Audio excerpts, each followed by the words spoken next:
teks deskripsi ya, bab pertama. Sekarang kita lanjut ke bab kedua, yaitu mencipta cerita fantasi.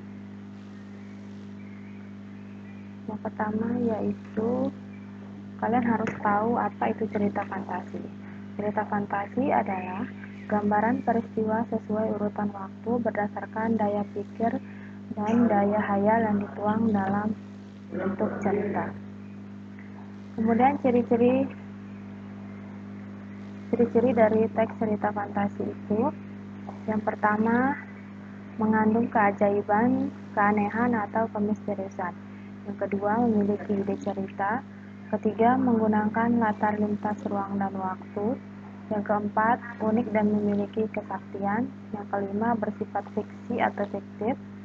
Dan yang terakhir yaitu bahasa percakapan sehari-hari. Jenis dari cerita fantasi ini ada dua. Yang pertama, berdasarkan latar cerita dan berdasarkan kenyataan hidup sehari-hari. Berdasarkan latar cerita ini dibagi lagi menjadi tiga. Yang pertama, latar lintas waktu masa lampau. Kedua, latar waktu sezaman. Dan yang terakhir, latar lintas waktu futuristik atau masa yang akan datang. Sedangkan yang berdasarkan kenyataan hidup sehari-hari dibagi dua, yaitu cerita fantasi total dan cerita fantasi irisan. Nah, kemudian unsur-unsur cerita fantasi itu dibagi dua. Yang pertama, ada unsur intrinsik dan unsur ekstrinsiknya. Unsur intrinsik ini yaitu unsur yang berasal dari dalam cerita fantasi tersebut. Nah, dibagi menjadi 7. Yang pertama, tema, amanat, latar, tokoh dan penokohan, alur, konflik, dan sudut pandang. Kemudian ekstrinsik itu yaitu unsur yang berasal dari luar cerita fantasi itu. Yang pertama yaitu bahasa, latar belakang pengarang atau biografi pengarang, dan yang terakhir yaitu nilai-nilai yang terkandung dalam cerita fantasi.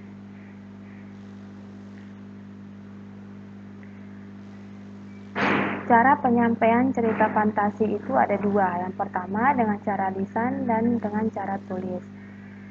Dengan cara lisan yaitu yang pertama langkah-langkahnya, baca keseluruhan cerita fantasi, catat tokoh-tokoh dalam cerita fantasi. Yang ketiga, catat peristiwa penting dalam cerita fantasi. Yang keempat, catat latar cerita fantasi.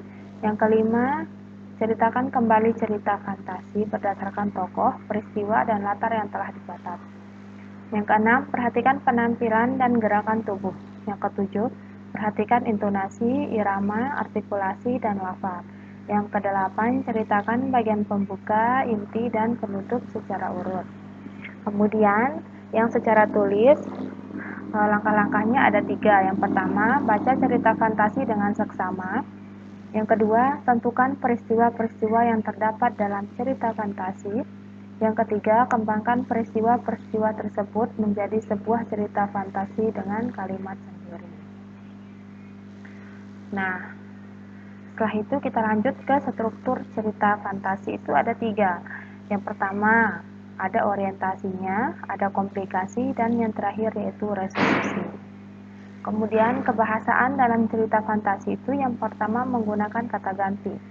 Yang kedua, kata yang menyerap panca indera untuk mendeskripsikan latar. Yang ketiga, pilihan kata dengan makna kias dan makna khusus. Yang keempat, kata sambung penanda urutan waktu. Yang kelima yaitu penggunaan kata atau ungkapan keterkejutan.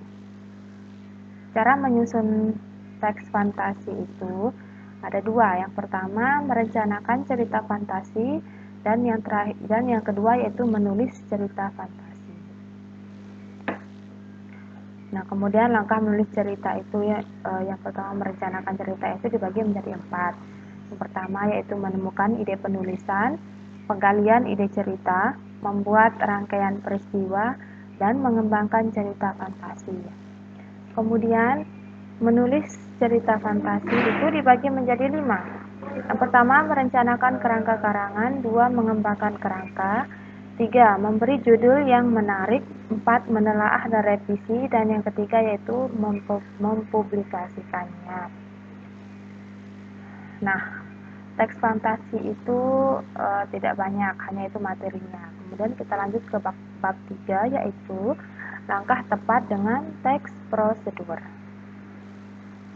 Nah, definisi atau pengertian dari teks prosedur itu sendiri yaitu teks tulis atau lisan yang berisi instruksi kepada pembaca atau pendengar untuk membuat atau melakukan sesuatu.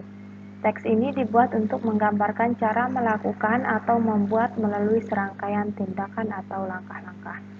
Kemudian tujuan dari teks prosedur itu sendiri adalah memberikan petunjuk atau cara melakukan sesuatu melalui serangkaian tindakan atau langkah-langkah.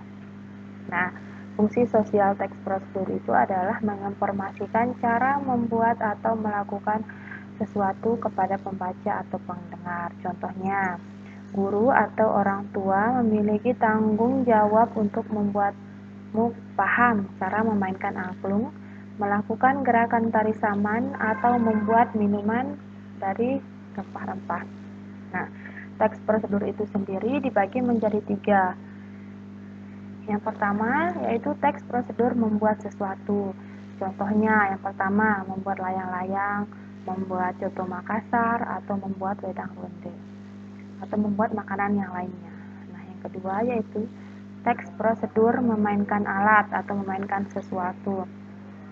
Contohnya, bagaimana cara bermain seluang atau seruling. Yang kedua, bagaimana bermain gangsingan, dan bagaimana bermain gamelan, dan lain sebagainya. Kemudian jenis teks prosedur yang ketiga atau yang terakhir ini adalah teks prosedur melakukan sesuatu. Nah, di sini contohnya yaitu misalkan bagaimana cara menarik pucuk-pucuk, bagaimana menarik uang di ATM, dan lain sebagainya. Kemudian informasi penting yang dapat kamu ambil dari teks prosedur itu yang pertama adalah membaca keseluruhan teks prosedur, kemudian memahami isi teks prosedur, dan yang terakhir yaitu kalian bisa menemukan ide pokok setiap paragraf dalam teks prosedur. Nah, untuk mendapatkan simpulan yaitu kalian harus bisa mendapatkan atau menemukan pokok isi teks tersebut ditambah dengan intisari teks tersebut. Nah, nanti itu bisa menjadi simpulan kalian. Nah, di sini ada struktur teks prosedur itu ada 4. Yang pertama, tujuan. Yang kedua, bahan-bahan atau perlengkapan. Yang ketiga, langkah-langkah. Dan yang terakhir yaitu penutup. Nah, kebahasaan dalam teks prosedur itu ada 5 juga. Nah, yang pertama di sini yaitu menggunakan penomoran yang menunjukkan urutan atau tahapan. Yang kedua, menggunakan kata yang menunjukkan perintah atau imperatif. Yang ketiga, menggunakan kata ganti orang kedua. Dan yang ketiga, menggunakan konjungsi yang menunjukkan urutan. Dan yang terakhir, menggunakan kata keterangan. Kemudian, langkah-langkah untuk menyusun teks prosedur itu yang pertama, kita harus menentukan topik yang akan dituliskan dalam teks prosedur. Kemudian yang kedua, mengamati cara membuat, melakukan, atau memainkan sesuatu yang telah dipilih. Yang ketiga, menuliskan tujuan teks prosedur yang akan ditulis. Yang keempat, mencari data tentang topik yang akan ditulis. Yang kelima, mencatat alat dan bahan yang akan digunakan.